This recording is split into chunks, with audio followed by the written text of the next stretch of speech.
And welcome back to another episode of our From the Bench podcast here on KDSJ-TV. As Clayson Davis, again, your host, joining us not from the Millstone Family Restaurant, but actually from the studios here in KDSJ. And it is the Will Lantis Yellowjacket Stampede this weekend. And joining us, Black Hill State University Rodeo Captain Luke Mavity, joining us here in the studio. And Luke, thanks for joining us. Yeah, thank you for having me. Yeah, busy morning. You had radio interviews on KDSJ and also on our sister station, Eagle Country. Now you're on our From the Bench podcast. It's slowly rising from the dead. So, yeah, you've just kind of been all over the place today. Man, all over, and the morning's just started. It's rodeo weekend. Yeah, I'd say you guys have a lot going on. Of course, the Will Lantis Yellowjacket Stampede happening this weekend as well. Starting tomorrow, actually, at around noon with the slack. Performances at 7 o'clock on Friday and Saturday, and the long go will end at 10 o'clock a.m. on Saturday. And, yeah, you guys not only have to worry about competing, getting your horses ready, doing homework, all the other student-athlete stuff you need to do, but also help put on the rodeo, and that would be pushing livestock, taking care of stuff behind the buck and chutes, kind of being the people to help sort things out whenever anyone else from another college needs help. Exactly. You guys are very, very busy this week. Yeah, we all have our jobs for the rodeo this weekend. Mine specifically, I have to let out all the buck and stock, so that's pretty fun. But yeah, it's a busy weekend, and it's really fun though. I mean, we get to rodeo in front of our home crowd and everything like that, so it's fun.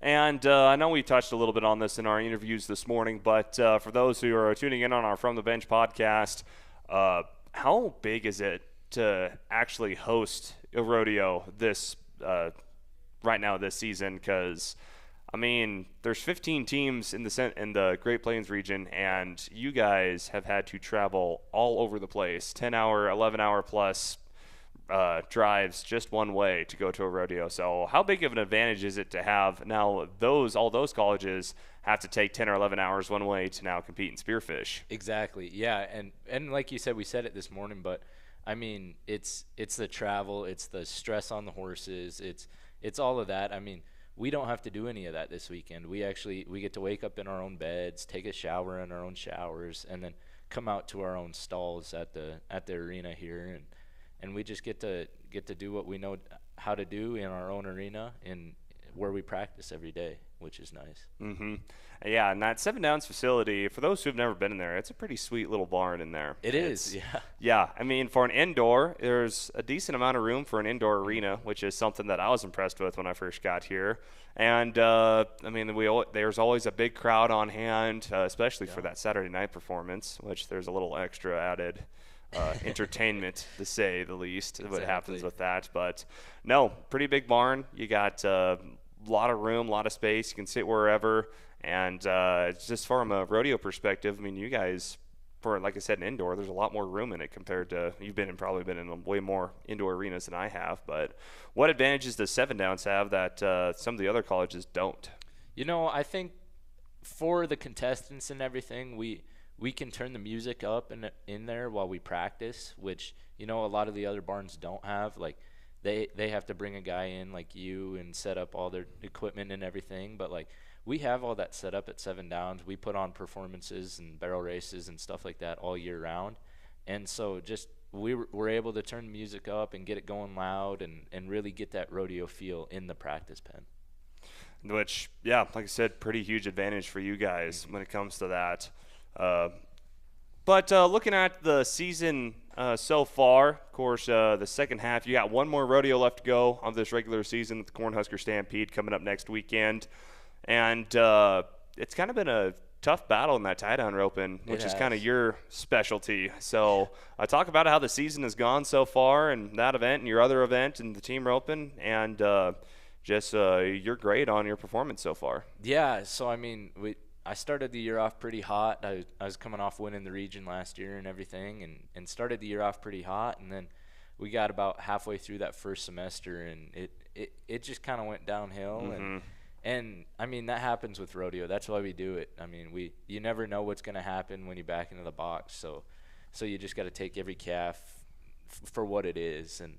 And then we started this second semester up, and we've been to 2 rodeos. And you know, with rodeo, you got to draw the right calf, and you know, a lot of the stuff you can't control, and that's kind of what we've been fighting in this second semester. But you know, I love it, and you know, like you were saying, give a grade. I'd say, you know, B+.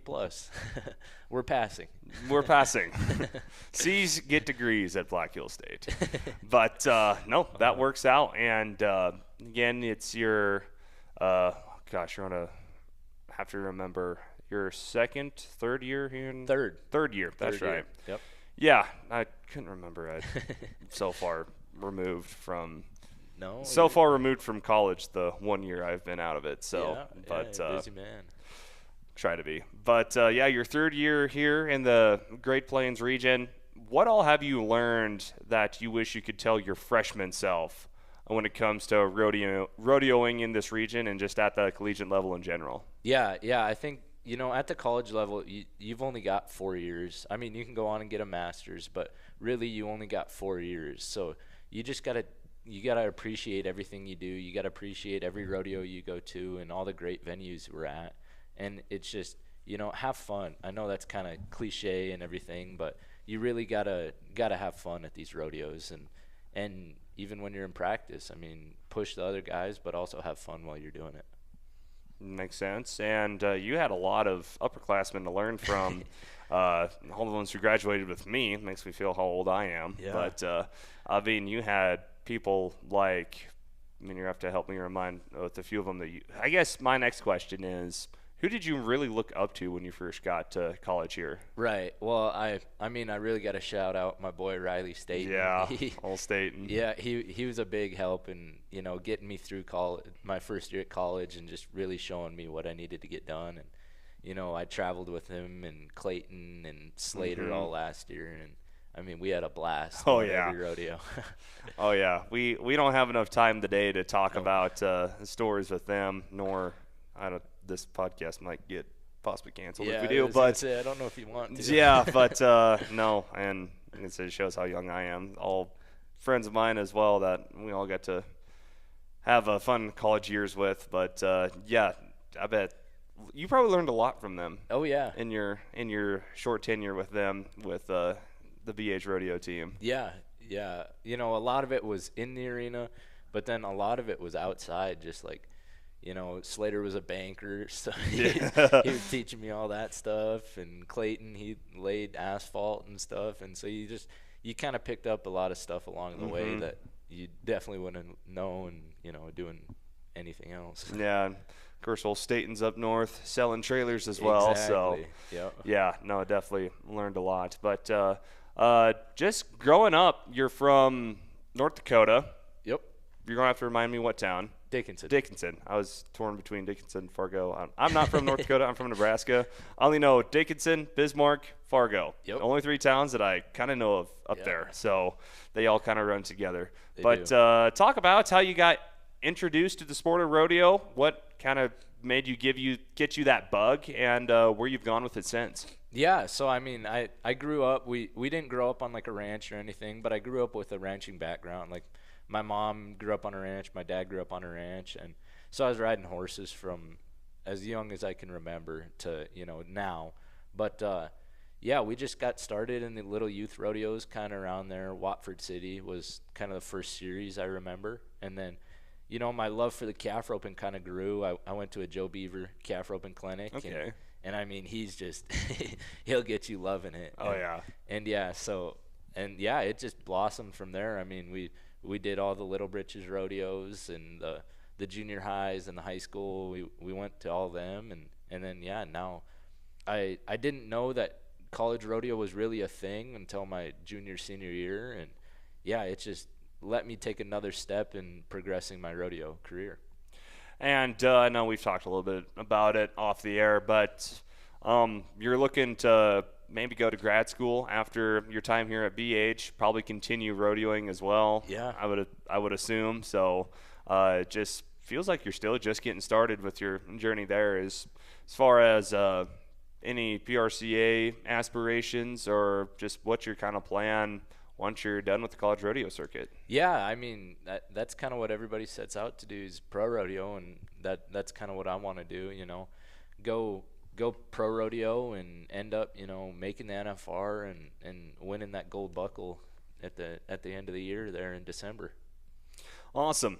Again, Luke Mavity from Black Hill State University Rodeo joining us on our From the Bench podcast with Clayson Davis.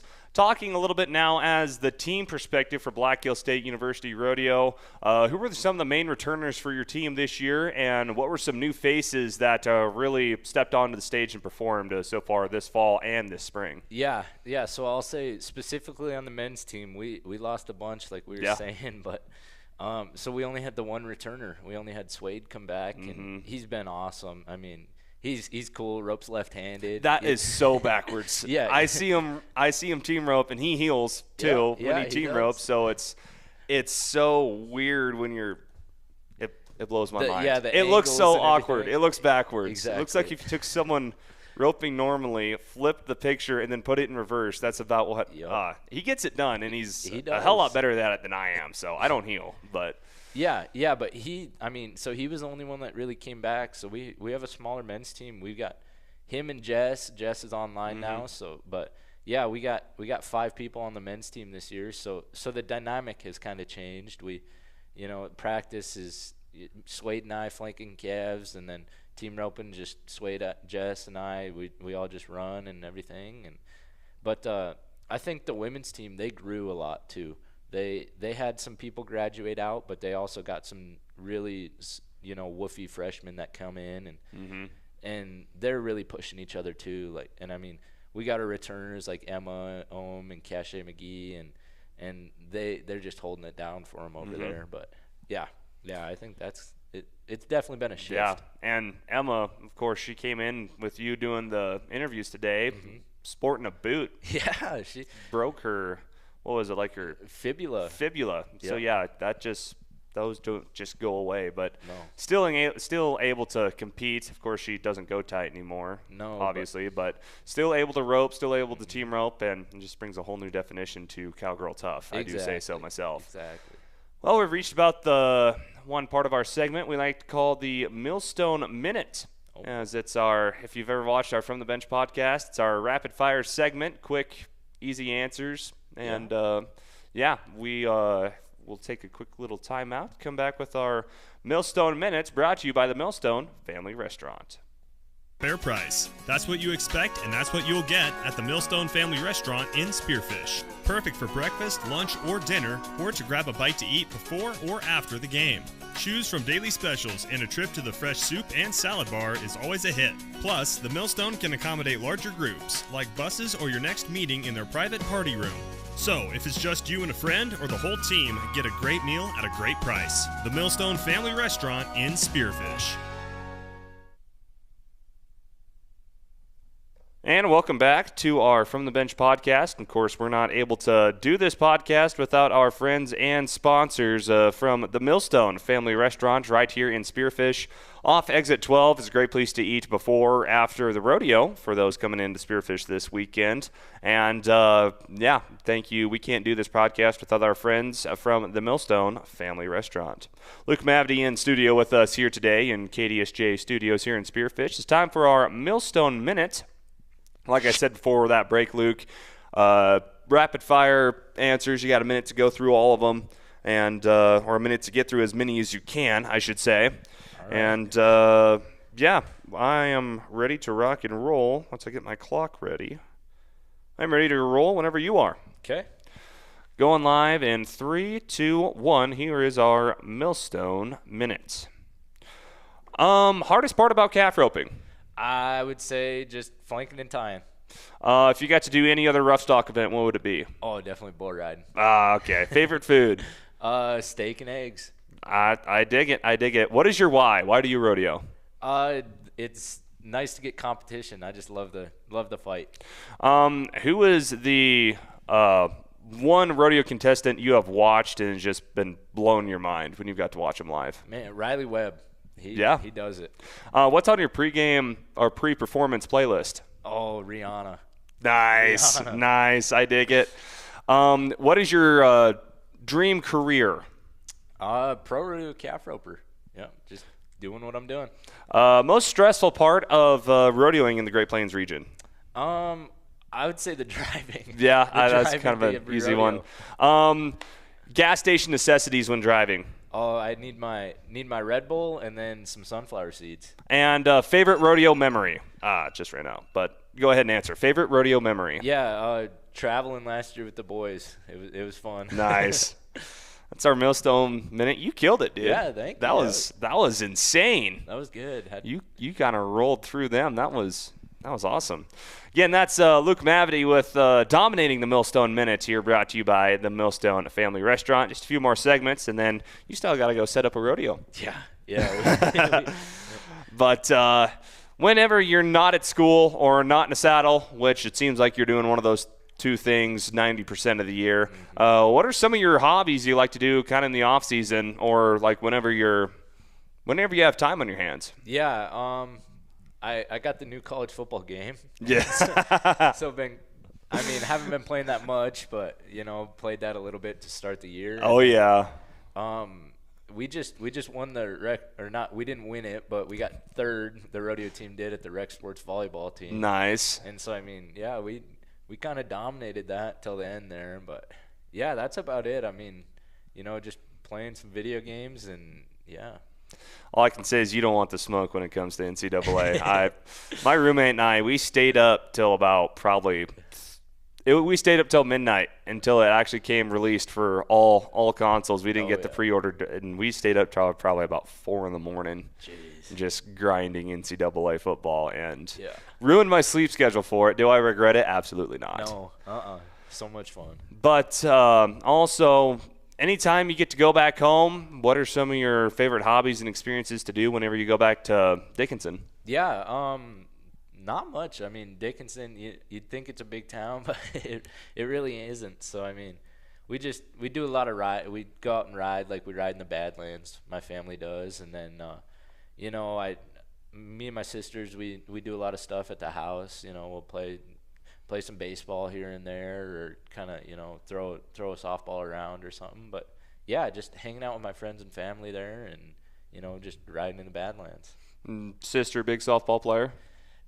She wanted to be. My little sister did. She wanted to play in the high school league and junior high league and everything, but kind of falls at a bad time to be a rodeo athlete. Yeah. Yeah, no, it definitely, you have to pick and choose what do you want to do with that. But one thing I do have to mention, a little bit of a musician also. Oh, boy. Yeah.